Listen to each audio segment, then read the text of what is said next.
Shabbat Shalom and Chag Purim Sameach. I'm making cookies. These are special cookies for Purim.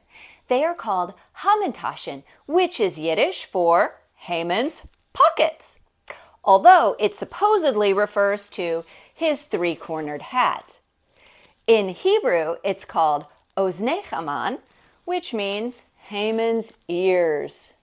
I wonder if they were three-cornered. And why do you think the Purim cookies are named after the bad guy? Shouldn't we be celebrating with Esther cookies or Mordecai's cupcakes? Why do we give Haman mental space in our memories? There must be something important we need to know or remember about Haman. Who was Haman? Haman was living the dream.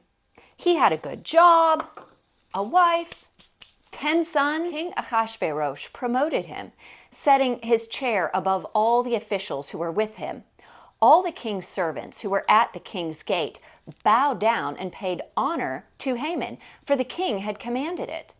Haman was second in command under the king, and everyone in the kingdom bowed to him. Do you think this made him happy? You might think it should, but there was one tiny thing that bugged him. This one man, Mordecai, would not bow down to him or pay him honor. Ooh, Haman hated that.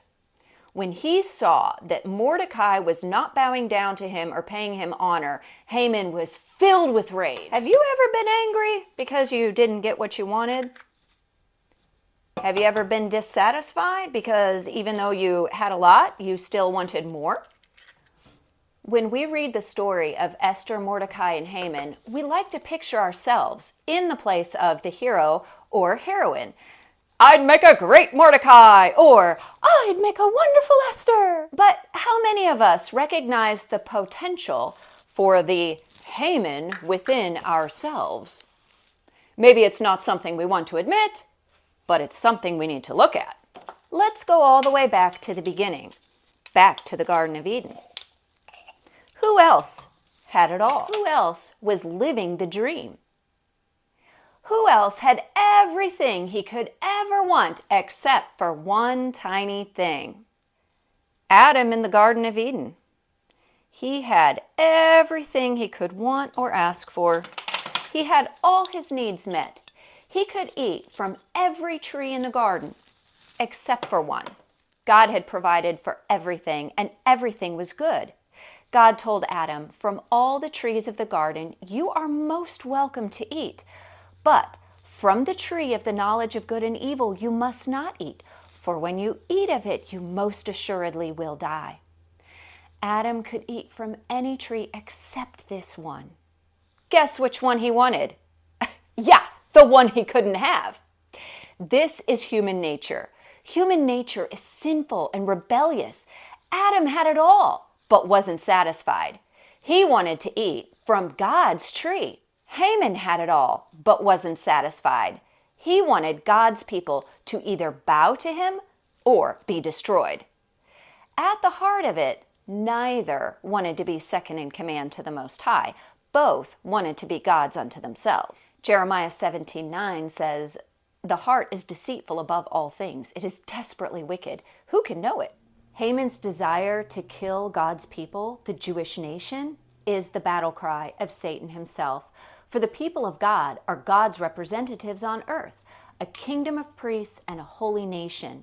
And Satan makes war with those who keep the commandments of God and hold to the testimony of Yeshua.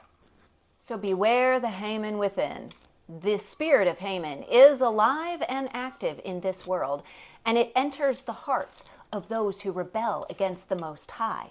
It causes deception and destruction. Romans 1:28 through 32 says, and just as they did not see fit to recognize God, God gave them over to a depraved mind to do what is not fitting. They became filled with unrighteousness, wickedness, greed, evil. They are full of envy, murder, strife, deceit, malice.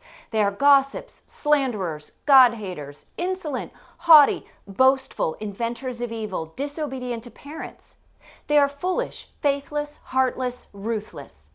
Though they know God's righteous decree that those who practice such things deserve death, they not only do them, but also approve of others who practice the same. Does this describe Haman? Oh, yes. Does this describe those who in our world today hate the Jewish people and flip truth for lies?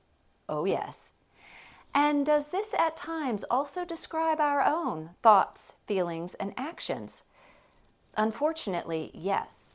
But this is not how it should be. We must repent of our Haman hearts and ask God to circumcise our hearts to follow Him. So, what does this have to do with cookies? What Haman intended to do to Mordecai and his people was done to Haman and his people. Romans 8:13 says, "For if you live according to the flesh, you must die. But if by the Ruach you put to death the deeds of the body, you shall live." God is a God of justice, and His will be done. And when we are on His side, victory is sweet. They tried to kill us. We won. Let's eat.